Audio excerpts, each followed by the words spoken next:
Olá pessoal, estou aqui com vocês para mais uma das nossas aulas de física e hoje nós vamos falar dos gases perfeitos. Devemos lembrar aí de algumas variáveis de estado importantes para esse estudo, por exemplo, temperatura, pressão e volume. A temperatura nós vamos usar na escalinha Kelvin, aquela escala absoluta. O volume é o próprio volume do recipiente que acondiciona esse gás e a pressão, como já definiu Pascal, força sobre área. Pressão é a pressão que esse gás exerce nas paredes do recipiente. Bom, se nós mantivermos, por exemplo, constante a pressão, nós temos aí uma transformação que deverá ser chamada de isobárica ou isopiésica. Então nós temos uma lei que vai explicar as transformações isobáricas. Se nós mantivermos, por exemplo, constante a temperatura constante, nós vamos ter aí as transformações isotérmicas, constante térmicas de temperatura. Então nós temos aí também uma lei que rege as transformações isotérmicas.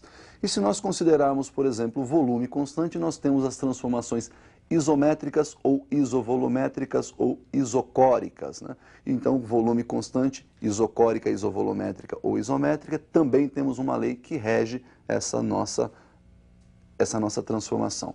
E por fim, veremos a equação de Clapeyron e uma lei geral, né, para o estudo dos gases perfeitos. Nós vamos começar então com aquela transformação em que nós vamos manter constante a temperatura do gás e, consequentemente, sendo constante a temperatura, alterando o volume, nós vamos poder observar o que acontece com a pressão e vice-versa. Então verifiquem esta primeira lei que foi elaborada por Boyle e Mariot. A lei de Boyle e Mariot rege então as transformações isotérmicas e nós temos aí que a temperatura então vai se manter constante. Observou-se então que, mantendo-se constante a temperatura, o produto da pressão pelo volume também se mantinha constante. E que esse produto então, obviamente, se você dividir os dois lados aí pelo nosso volume, nós vamos ter que a pressão é igual a constante sobre volume. Isso nos permite concluir que a pressão e o volume são inversamente proporcionais. Quanto maior a pressão, menor o volume. Conforme a pressão vai diminuindo, e você pode observar isso aí no gráfico, olha lá, a pressão vai diminuindo, o volume vai aumentando, o que resulta numa curva característica de uma relação inversamente proporcional, que é uma hipérbole. Percebam então que para cada pressão você tem um volume correspondente. Pressão P1, volume V1. Pressão P2, volume V2.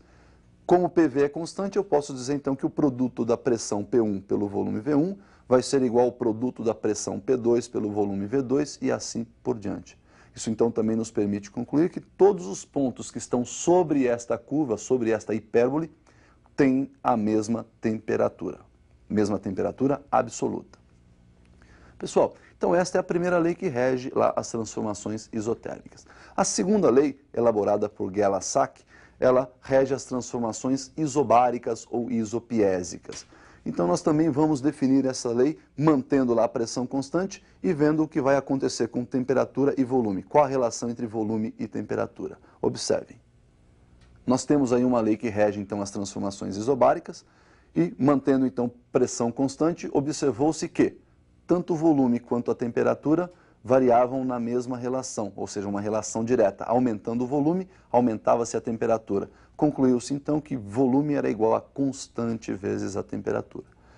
Nós temos então uma relação diretamente proporcional, portanto uma reta, e essa reta, percebam, não pode passar no cruzamento dos eixos porque nós não temos aí temperatura absoluta zero na prática. Então vai começar um pouquinho acima aí do cruzamento dos eixos. Para uma temperatura T1, volume correspondente V1. Temperatura T2, volume V2. Percebemos aí que a nossa relação, então, volume sobre temperatura se mantém constante, portanto, V1 sobre T1, eu posso dizer que é igual a V2 sobre T2.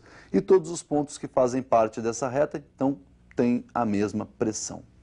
Então, essa foi a nossa segunda lei, a lei de Gay-Lussac. Terceira lei, elaborada por Charles, é aquela lei que rege as transformações isométricas ou isovolumétricas ou as leis isocóricas, né? Seria um terceiro nome, isocórica.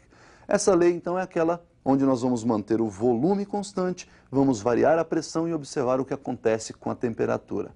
Então, vamos observar a lei de Charles aí no visual. Então, a lei de Charles rege as transformações isocóricas, né? Nós temos aí a pressão diretamente proporcional à temperatura, uma vez que o volume é mantido constante. Pressão igual constante vezes temperatura. Se dividirmos aí os dois lados da equação por temperatura, nós temos que a pressão sobre temperatura igual a um valor constante. Graficamente, essa relação também é representada por uma reta. Essa reta não pode cruzar a origem dos eixos, porque nós, na prática, não temos uma temperatura absoluta zero. Para a temperatura T1, temos uma pressão equivalente P1. Para a temperatura T2, pressão P2. Observe, então, que conforme a pressão aumenta, a temperatura também aumenta. E vale a relação P sobre T constante. Portanto, P1 sobre T1 igual P2 sobre T2 e assim por diante. Todos os pontos que fazem parte dessa reta vão ter aí o mesmo volume. Bom, então nós vimos aí a lei de Charles, que é a lei que rege as transformações isométricas. Clapeyron, então, definiu uma equação que engloba aí a pressão, o volume e a temperatura em função daquela constante que nós vimos. Observe, então, como é que vai ficar a equação do Clapeyron. Nós temos aí PV igual a constante vezes T, já envolvendo, então, pressão, volume e temperatura. E Clapeyron define que essa constante é dada pelo produto NR, onde N é o número de mols e esta constante R ele batizou aí de constante universal dos gases perfeitos. Então, substituindo lá na equação PV igual a constante vezes T, a constante por NR, nós temos PV igual N vezes R vezes T. PV igual NRT. Esse R é uma constante, os seus valores foram calculados, determinados por Clapeyron.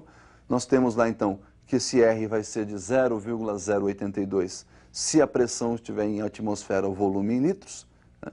Ou 8,31 quando nós temos a pressão em pascal e o volume em metros cúbicos, ou ainda 62,36 se a pressão estiver em milímetros de mercúrio e o volume em litros. Então nós vimos aí a equação de Clapeyron, PV igual a NRT. Para você memorizar essa equação, você tem vários modos, né? Primeiro você pode, por exemplo, pensar numa frase bonita para o seu próprio futuro. Por exemplo, para o vestibular, nunca rachei tanto. Esse rachei aí no sentido de estudar todos os dias, que é o que você deve estar fazendo. Ou ainda, aqueles que são mais fervorosos, para o vestibular, nunca rezei tanto, né? Porque tem aqueles que só vão lembrar de estudar no último dia. Não dá tempo, aí apela pelas orações, fica a noite inteira rezando e no outro dia dorme na hora da prova. Bom, mas deixando esse assunto de lado, nós vamos falar aí da lei geral que rege os gases perfeitos. Para observar essa lei geral, fiz um visual para você e nós vamos, a partir desse visual, definir a lei geral. Então nós temos aí, para definir a lei geral, um recipiente, no momento o volume V1, acondicionado nesse recipiente nós temos um gás, esse gás então exerce aí uma força nas paredes do recipiente, consequentemente exerce uma pressão que eu chamei de P1, né? E o estado de agitação de suas moléculas nos permite medir sua temperatura, nós vamos chamar essa temperatura de T1. Bom, eu posso alterar qualquer uma dessas variáveis de estado, posso mexer na pressão, posso mexer no volume e posso mexer na temperatura.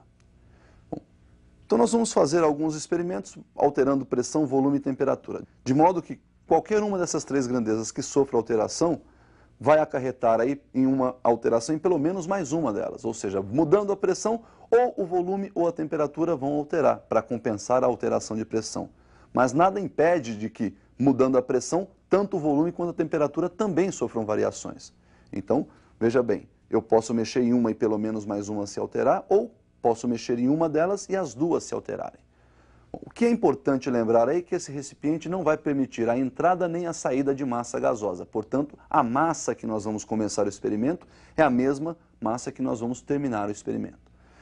Percebam então que nós vamos mudar aí as variáveis, supondo então que todas elas sofreram alterações, nós passamos a ter aí novo volume, consequentemente nova pressão, ou um aquecimentozinho ali, outro aqui, nova temperatura. Pressão P2, volume V2, temperatura T2. E eu posso fazer isso N vezes, até atingir lá uma pressão final PN, um volume final VN, uma temperatura final TN. Como não houve alteração na massa gasosa, só houve alteração nas variáveis de estado pressão, volume e temperatura, valem as leis que nós vimos lá atrás. PV e T são relacionados assim como nós vimos nas três leis. Na lei de Boyle-Mariot, na lei de Gay-Lussac e na lei de Charles. Bom, então nós podemos dizer que P1V1 sobre T1 vai ser igual a P2V2 sobre T2 e assim por diante até a nossa enésima medição, portanto PN, VN sobre TN. Esta então é a lei geral que você pode aplicar aí para os gases perfeitos. P1, V1 sobre T1 igual P2, V2 sobre P2 e assim até a enésima medição PN, VN sobre TN. Então nós fizemos o estudo aí para um único gás. Agora nós vamos fazer um estudo para uma mistura gasosa. Então observem como fica a lei para as misturas dos gases. Então nas misturas gasosas nós temos aí, primeiro recipiente, um gás que está ocupando um volume V1, pressão que ele exerce P1, temperatura ou que mede o estado de agitação das moléculas aí nós chamamos de T1, e nós temos uma quantidade de gás, portanto temos aí um número de mols N1. A mesma coisa no recipiente 2, pressão P2, volume V2, temperatura T2 e o número de mols N2 desse segundo gás. E a mesma coisa ocorrendo aí no nosso recipiente 3, pressão P3, exercida pelo gás, o volume ocupado V3, temperatura T3 e o número de mols N3. Bom, quando nós abrimos essas válvulas e deixamos esses gases se misturarem aí nesses 3 recipientes que estão interligados, o que nós estamos misturando, na verdade, não é volume, porque eu poderia muito bem pegar esses 3 gases e colocar num volume totalmente diferente desses 3 volumes. Né? O que nós estamos misturando, então, não é volume, e sim número de moléculas. As moléculas do gás 1 com as moléculas do gás 2 com as moléculas do gás 3. Então, nós temos aí, misturando número de mols N1 com o número de mols N2 com o número de mols N3. Consequentemente, eu obtenho no final da mistura um número de mols total. O número de mols da mistura é a soma dos números de mols do primeiro, mais o segundo e mais o número de mols do terceiro gás. Muito bem. Como na equação de Clapeyron nós podemos obter o número de mols como sendo o produto da pressão pelo volume dividido pelo produto da constante universal pela temperatura absoluta, nós vamos substituir nessa equação do somatório dos números de mols todo o númerozinho de mols por PV sobre RT. Portanto, onde eu tenho o número de mols da mistura, fica a pressão da mistura multiplicada pelo volume da mistura, dividido pelo produto da constante pela temperatura da mistura. E faremos isso aí em todos os números de mols. Para o gás 1, N1, eu vou substituir por P1, V1 sobre RT1. O N2 fica no seu lugar P2, V2, RT2. E no lugar do N3, P3, V3 sobre R vezes T3. Como o R faz parte de todos os termos, nós podemos multiplicar membro a membro essa equação por R. Daí nós simplificamos então os R's de todos os denominadores e chegamos na lei geral aí das misturas, que diz que a pressão da mistura multiplicada pelo volume da mistura dividido pela temperatura da mistura é igual ao somatório dos produtos das pressões pelos volumes dividido pelas temperaturas. Então, P1, V1 sobre T1 mais P2, V2 sobre T2 mais P3, V3 sobre T3. Bom, pessoal, então nós vimos aí as leis que regem os gases perfeitos, a lei geral e a lei das misturas. Por hoje, o que nós tínhamos para ver sobre os gases perfeitos é isso aí. Espero você na nossa próxima aula. Até lá!